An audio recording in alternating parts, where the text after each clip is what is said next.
கர்த்தருடைய பரிசுத்த நாமம் மகிமைப்படுவதாக. இந்த புதிய வருடத்திலும் இந்த முதல் நாளில் கர்த்தருடைய வார்த்தையை நாம் தியானிப்போம். ஏசாயா எழுதின தீர்க்கதரிசன புஸ்தகம் 44ஆம் அதிகாரம் 3வது வசனம். தாகம் உள்ளவன் மேல் தண்ணீரையும் வறண்ட நிலத்தின் மேல் ஆறுகளையும் ஊற்றுவேன்.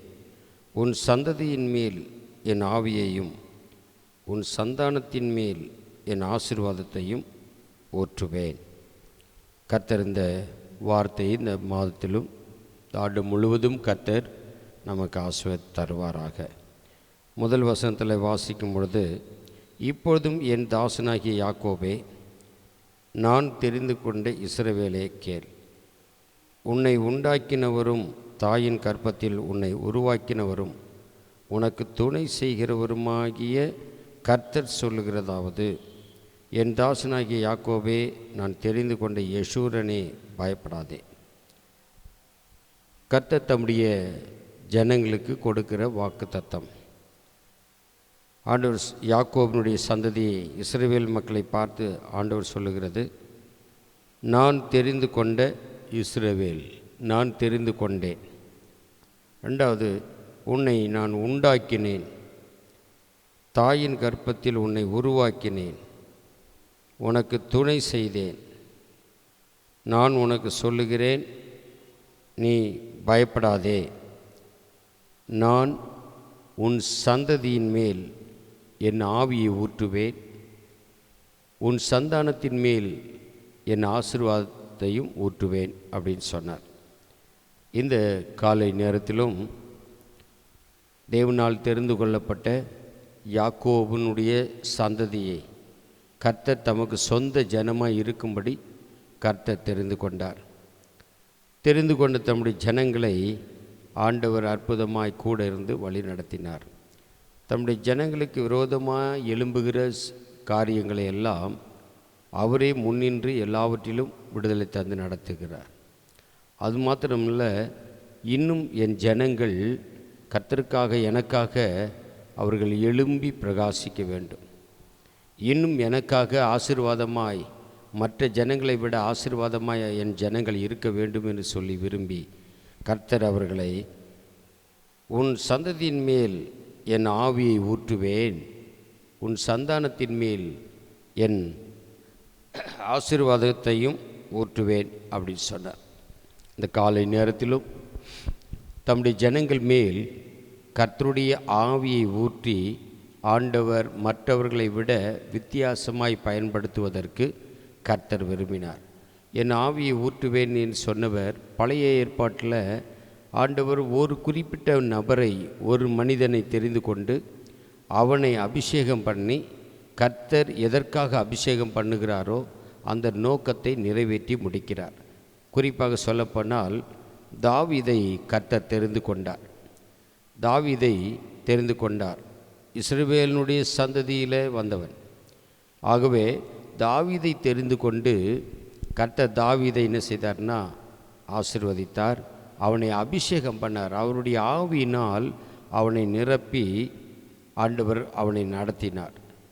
ஒன்று, கர்த்தர் அபிஷேகம் பண்ணப்பட்ட மனிதனை உயர்த்துகிறார். தாவீது ராஜாவாக உயர்த்தப்பட்டான். ஆடுகளை மேய்த்திருந்த தாவீதை அபிஷேகம் பண்ணி ஆண்டவர் ராஜாவாக ஏற்படுத்தினார். மற்ற ஜனங்களை விட கர்த்தருடைய அபிஷேகத்தை, ஆவியை பெற்ற ஜனங்கள் உயர்த்தப்பட்டிருப்பதும், இன்னும் சொல்லப்போனால் கர்த்தருடைய ஆவியை பெற்றவ தீர்க்கதரிசிகள் கர்த்தருக்காக அவருடைய வார்த்தையை மற்ற ஜனங்களுக்கு அந்த வார்த்தையை அறிவித்தார்கள். ஆகவே மற்ற ஜனங்களை விட என் ஜனங்கள் வேறு பிரிக்கப்பட்டவர்களாக இருக்க வேண்டும் என்று சொல்லி ஆண்டவர் அவரை பின்பற்றுகிற, அவரை சேவிக்கிற, அவருடைய வார்த்தையின்படி செய்கிற அந்த இஸ்ரவேல் மக்களை ஆண்டவர் அந்த சந்ததியை, அந்த சந்ததியின் மேல் என் ஆவியை ஊற்றுவேன் அப்படின்னு சொன்னார். ஆகவே பழைய ஏற்பாட்டில் ஏராளமான தேவனுடைய மனுஷர்களை கர்த்தர் அபிஷேகம் பண்ணி ஆவியானவர் அவர்களை நிரப்பி ஆண்டவர் அவர்களை வல்லமையாக பயன்படுத்தியிருக்கிறார். அதே போல் புதிய ஏற்பாட்டில் வரும் பொழுதும் அவருடைய ஆவியை பெற்றுக்கொள்ளும்படி கர்த்தர் அநேக வாய்ப்புகளை, சூழ்நிலைகளை, நேரங்களை கர்த்தர் ஏற்படுத்தியிருக்கிறார். குறிப்பாக சொல்லப்போனால் அப்போஸ்தலர்களை, சீஷர்களை கர்த்தர் அழைத்து அவரோடு கூட வைத்திருந்தார். ஆனால் அதே நேரத்தில் அவர்கள் இயேசுவோடு கூட இருக்கிற வரைக்கும் வேறு எந்த தனிப்பட்ட முறையில் அற்புதங்கள் செய்யவில்லை. ஆனால் இயேசு சொன்னார், மரித்து உயிரோடு எழுந்த பிறகு நீங்கள் எருசலேமிலே போய் காத்திருங்கள் என்று சொன்னார். நான் உங்களுக்காக தேற்றரவாளனாகிய பரிசுத்த ஆவியை உங்களுக்கு நான் அனுப்புவேன் சொன்னார். அப்போஸ்தலர்கள் போய் 120 பேர், ஏறக்குறைய சீஷர்கள் எல்லாரும் 120 பேர் அந்த மாடியில் கூடியிருக்கிறார்கள். அப்பொழுது ஆண்டவர் அவர்கள் மத்தியில் அவருடைய ஆவியை ஊற்றி ஒவ்வொருவரையும் ஆண்டவர் நிரப்பி நடத்தினார். ஒவ்வொருவரும் அந்நிய பாஷைகளை பேசினாங்க. வெவ்வேறு பாஷைகளை பேசி ஆண்டவருடைய வல்லமையை பெற்றுக்கொண்டார்கள். இந்த ஆவியை ஆண்டவர் கொடுப்பதனுடைய நோக்கம் 2 பிரதானமான நோக்கம். ஒன்று, பரிசுத்த ஆவி உங்களிடத்தில் வரும்பொழுது நீங்கள் பலனடைந்து எனக்கு சாட்சிகளாக இருப்பீர்கள் அப்படின்னு சொன்னார்.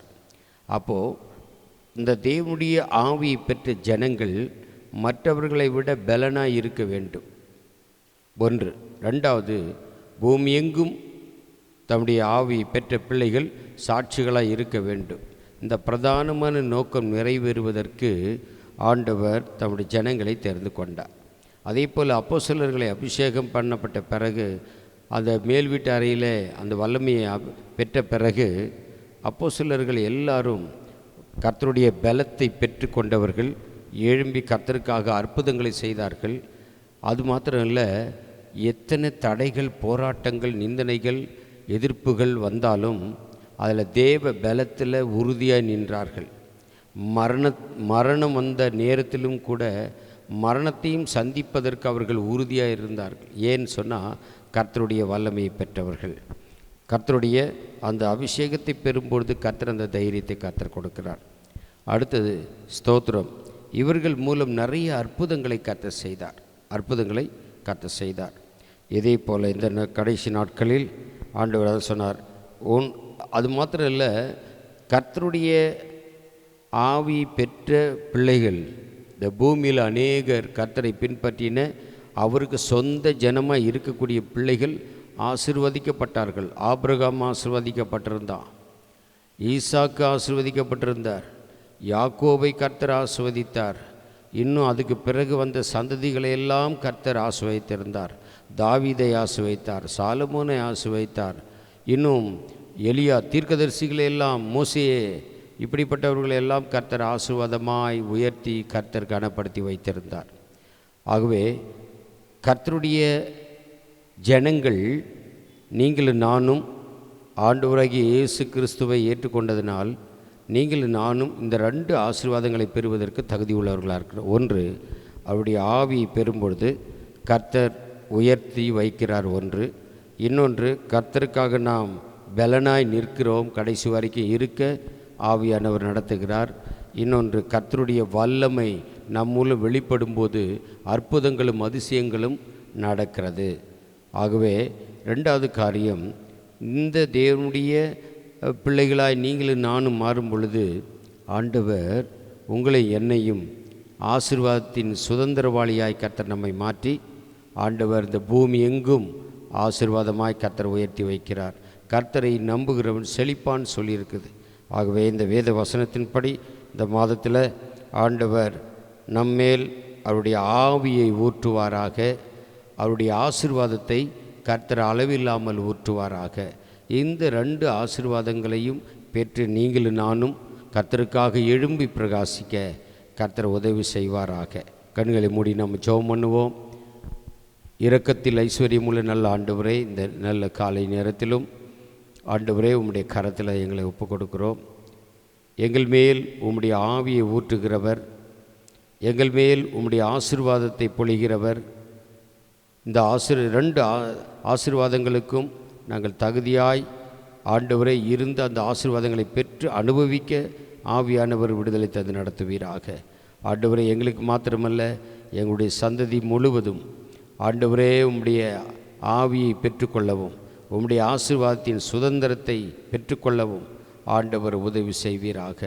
ஆண்டவரே, இந்த வார்த்தை கேட்கிற ஒவ்வொரு பிள்ளைகளோடும் கூட ஆவியானவர் இடைப்பட ஒருவரும் இந்த ஆசீர்வாதத்தை இழந்து போகாதபடி ஒவ்வொருவரும் பெற்றுக்கொள்ள கர்த்தர் உதவி செய்ய இயேசுவின் இனிய நாமத்தில் ஜெபிக்கிறேன் நல்ல பிதாவே, ஆமென்.